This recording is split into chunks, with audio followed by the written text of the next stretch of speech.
Kati nzize n'ebibuuzo. Osookera ddala ekibuuzo ekikulu kye nsooka okubategeeza mwana bampuliriza abandaba, ani muntu asinga magezi kati mu nsi yonna? Ekibuuzo mukikwate mpola mukyegendereze. Ani muntu mu nsi yonna asinga magezi kati? Kubanga basaba ne banyabo bulijjo muwulira mumanya asinga obugagga mu kitundu kyammwe. Uganda gwe asinga obugagga mu Uganda oga nti Siduyi asinga obugagga mu Kampala. Mu nsi yonna mumanyi era mulaba bakinoonyereza ne bekituukako, ani asinga obugagga mu nsi yonna? Ggwanga ki, nsi ki esinga amaanyi mu nsi yonna? Byonna byonna mubifuna era mubinoonya ne mubifuna. Naye ani muntu asinga amagezi mu nsi yonna? Ekibuuzo njagala mukyetegereze bulungi. Kubanga omuntu asinga amagezi kati yalibadde nga ye muntu asobola kwanukula ebibuuzo byonna ebiri ku nsi. Kubanga kati mukiraba nga teri mirembe mu nsi kati, kkirizagaana. Teri mirembe mu mitima gy'abantu, teri mirembe mu maka, teri mirembe mu mawanga. Ani asobola okwanukula ebibuuzo ebyo? Kubanga tulaba basiba ne banyabo, bwe tusoma mu byawandiikibwa Bayibuli, mu bassekabaka ekisooka essula eyokuna, ssekabaka ekisooka essula eyokuna, okuva ku lunyiriri n'okuva ku lunyiriri 29, tujja kusanga nti Seremaani mutabani wa Dawudi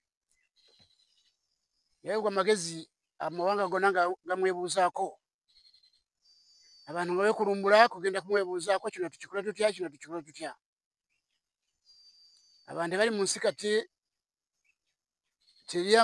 mbagambye ekyo ekibuuzo teri muntu amanyi ani asinga amagezi mu nsi eno asobola kwanukula ebibuuzo ebiremye ensi eno. Nga mbategeeza, twogedde emitima gy'abantu mirime nyiike, teri muntu ali mu mbeera gy'ayagala kubeeramu, kabeere mugagga oba mwavu, kabe bafuzi b'amawanga, kababeere bakabaka, teri muntu ali mu mbeera gy'ayagala kubeeramu. Yandiyagadde kubeera bw'ati yesanga ali bw'ati. Ani asobola okwanukula ebibuuzo ebyo? Amaka obufumbo mu nsi yonna mubulaba embeera gye bulimu, bonna wonna mu mawanga gonna, abazungu bwabalema, bonna wonna ensi yonna esinda. Ani asobola okwanukula ekibuuzo ekyo? Mulaba entalo ziri mu mawanga wano wali, mulaba obubi bw'omuntu bweyongedde ku nsi, bweyongera, obubi bw'omuntu bweyongedde, ebizibu byeyongedde.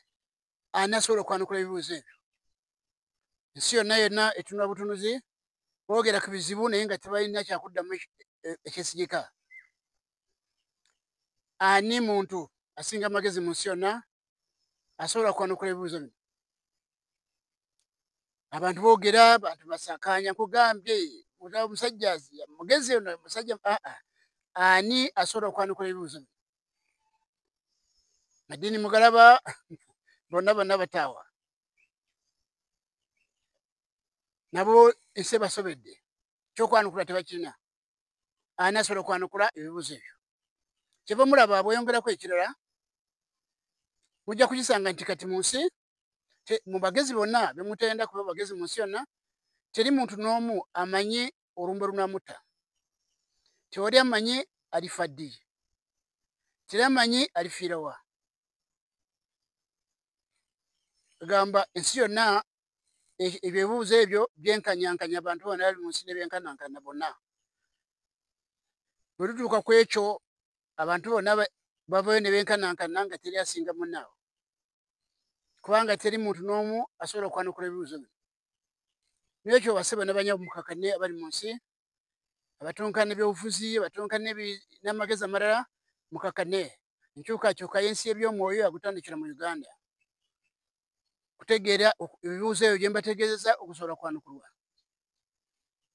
N'ekyo mwefubeko okugoberera obuwandiisi buno. William Gaston Baguma, ndi muwandiisi yatumibwa Yesu Kristo mu 1988.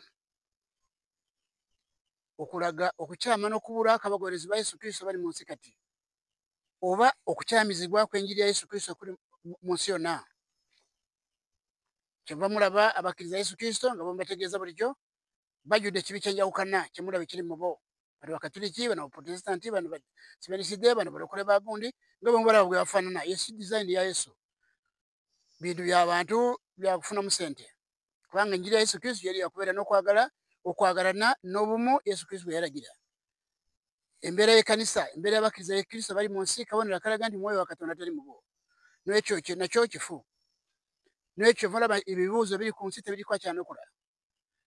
Enjiri ya Yesu Kristo yennyini yava mu ggulu yali wakwanukula ebibuuzo bino byonna byemmenye, bino byenjogedde. Naye kati abantu bali mu nsi boogera boogezi, naye ebintu bingi byesibye. Olaba mu Afrika mwokka abantu mulaba balwanagana n'ekigambo ky'obwavu bw'omu maka.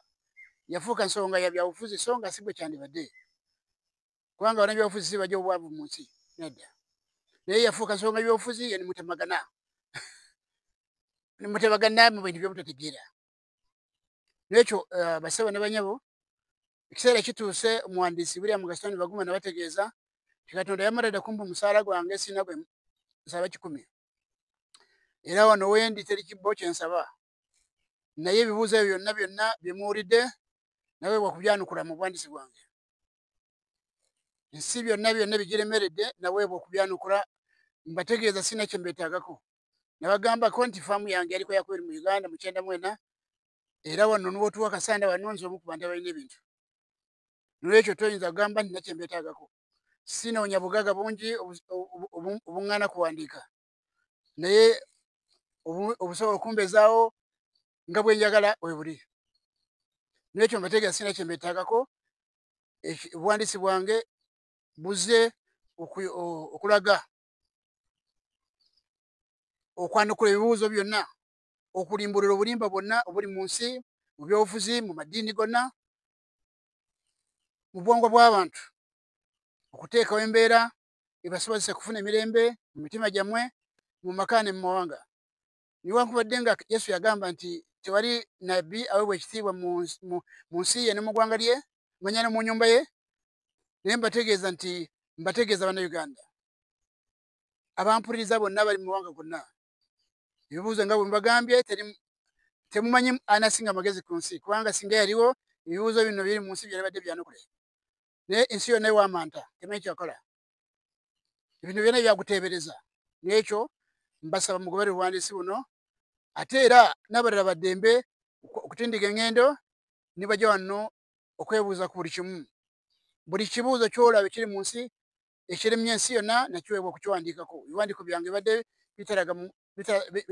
bitambuzibwa mu mawanga mangi, mu Bulaaya, mu Amerika, mu Asia, mu kontinenti zonna, mu mawanga Afrika. Kyambategeeza nti mu kontinenti zonna ebiwandiiko byange bibadde bituuka. Mpandiikiza emyaka 36. N'ekyo bassebo ne banyabo nibwe munalwanagana mutya temusobola kufuna kyakuddamu ky'embeera eri mu nsi. Neebaza Katonda ku lwammwe abampuliriza. Mwebale nnyo, mwebalire ddala.